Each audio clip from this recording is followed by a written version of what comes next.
Assalamualaikum warahmatullahi wabarakatuh.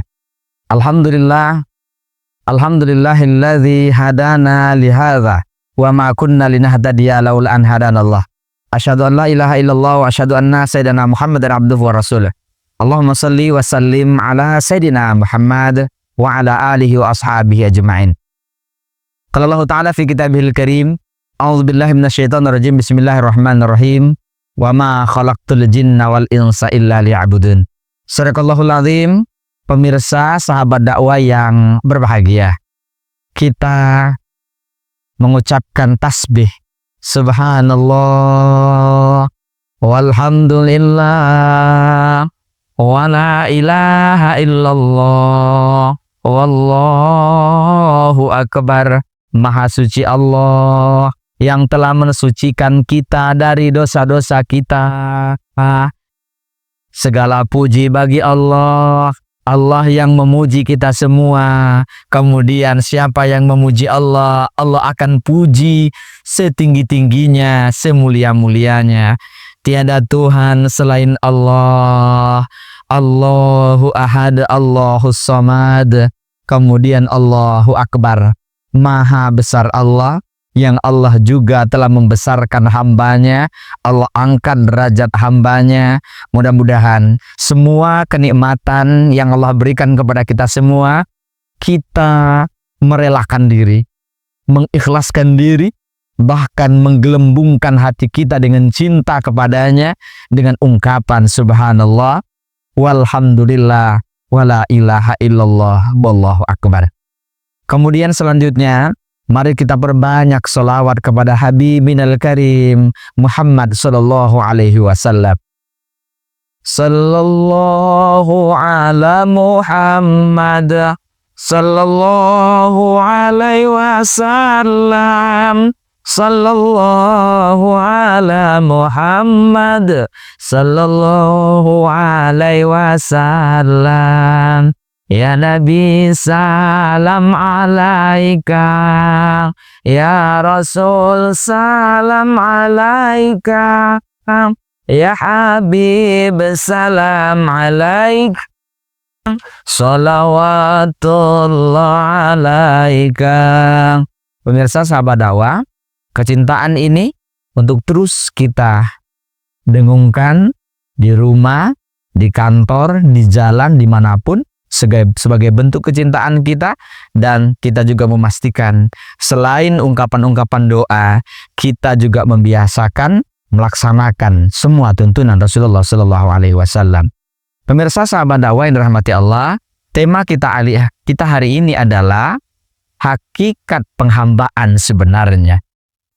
Setiap hari kita selalu mengungkapkan kalimat iyyaka na'budu wa iyyaka nasta'in.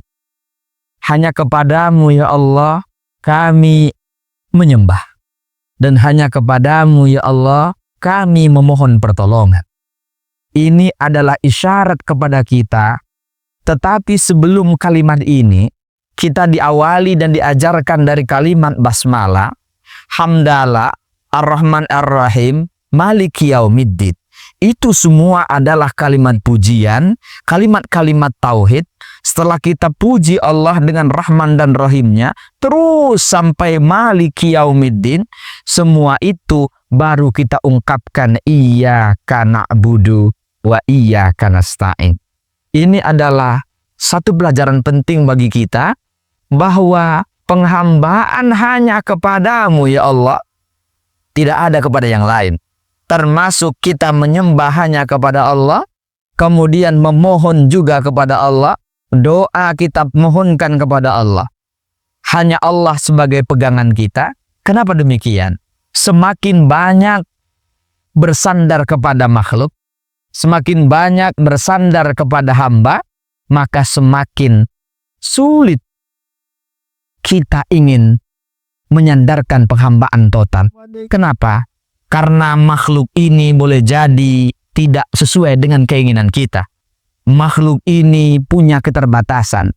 Ketika kita menyandarkan kepada atasan, maka atasan punya atasan lagi, dan terus begitu seterusnya. Ternyata atasan yang kita sandarkan tidak sesuai dengan harapan kita, maka kita akan kecewa. Maka janganlah bersandar kepada makhluk, janganlah bersandar kepada selain Allah, bersandarlah hanya kepada Allah secara hakikat. Kalaupun mohon juga mohonlah hanya kepada Allah, mintalah hanya kepada Allah. Kalaupun ada persoalan berkaitan dengan kolega, struktur jabatan, teman, tetangga, keluarga, itu adalah wasilah.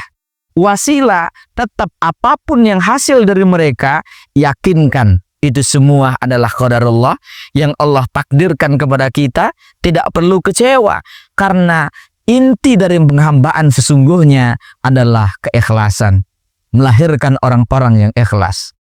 Tidak hanya kita menjadi orang yang muslim, kemudian naik kelas menjadi mukmin, ternyata juga naik kelas menjadi mukhlis atau mukhlasin, kemudian berikutnya adalah menjadi muhsin.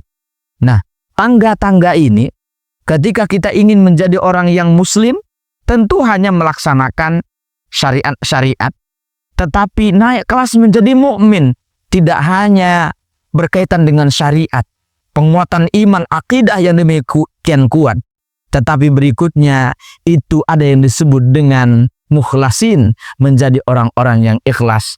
Apa itu? Ikhlas itu hanya dia dan Allah, hanya saya dan Allah, hanya kita dan Allah yang tahu segalanya. Selain itu tidak tahu. Setan pun tidak tahu apa yang ada di hati kita. Kemudian malaikat pun tidak tahu apa yang di hati kita. Maka hakikat penghambaan sejati adalah wama umiru illa liya'budullaha mukhlishina lahuddin. Dan kami tidak pernah merintahkan hamba untuk ibadah, untuk melakukan amal soleh tanpa kecuali dengan keikhlasan. Maka kata kunci dari penghambaan sebenarnya adalah keikhlasan. Latih diri kita hanya menyandarkan kepada Allah Subhanahu wa taala. Misal dalam satu kasus, ada seorang ulama, kemudian seorang imam diajak oleh tetangganya, diundang. Kemudian apa kata sang imam? Baik, saya akan datang. Ternyata sampai ke rumah tidak diterima dengan baik. Kemudian dengan ungkapan seolah-olah tidak bersalah, mengatakan, ya Pak, saya lupa menyampaikannya kepada Bapak bahwa acara kita diundur besok. Tapi sang imam tetap tersenyum. Baik, kalau begitu saya akan pulang. Besok acara kedua kalinya hal yang sama. Pak Imam, tolong datang ke tempat kami karena kami ingin mengadakan hajatan. Mohon Bapak nanti untuk memimpin doa. Dengan tepat waktu sang imam datang ke tempat tetangganya. Ternyata hal yang sama. Dia katakan ternyata ada human error, kesalahan, sehingga acara ini dibatalkan. Mohon maaf Pak, Bapak sudah datang, terima kasih, tapi acara tidak dilaksanakan. Pak Imam tetap tersenyum dan dia katakan, baik, terima kasih, saya akan kembali. Sampai ketiga kali kejadian terulang. Kemudian aneh, tetangganya justru bingung, kenapa Pak Imam tidak marah. Apa kata yang bersangkutan? Pak Imam, mohon maaf Pak Imam, kenapa Bapak tidak marah dengan kami? Seharusnya Bapak marah karena kami mempermainkan Bapak. Apa kata Pak Imam? Wahai tetanggaku, jamaahku, Anda jangan GR. Jangan merasa tinggi hati. Kenapa? Yang mengundang saya memang lewat Anda sebagai wasilah. Tapi ketika Anda datang ke rumah saya, yang menggerakkan hatimu, yang menggerakkan pikiranmu, yang menggerakkan anggota tubuhmu, itu Allah.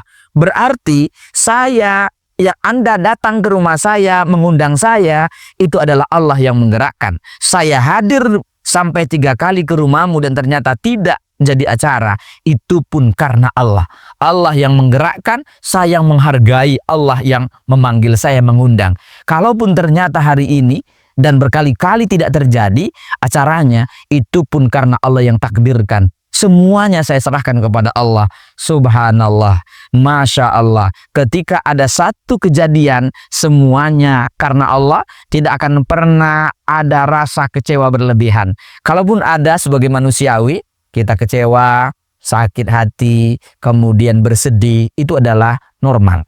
Tapi kalau sudah berlebihan sampai misalnya tersinggung berlama-lama, ini adalah persoalan-persoalan penyakit hati. Maka hakikat penghambaan sebenarnya bagaimana orang itu betul-betul merasa semuanya ihsan.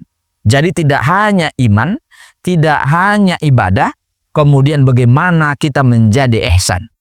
Seolah-olah ka'annaka tarahu, seolah-olah engkau melihatnya, melihat dan diawasi oleh Allah Subhanahu wa taala.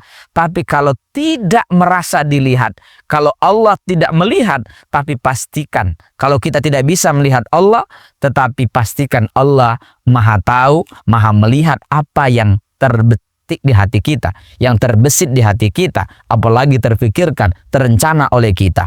Oleh karena itu, mari kita pastikan semua kegiatan kita hari ini tidak ada lain.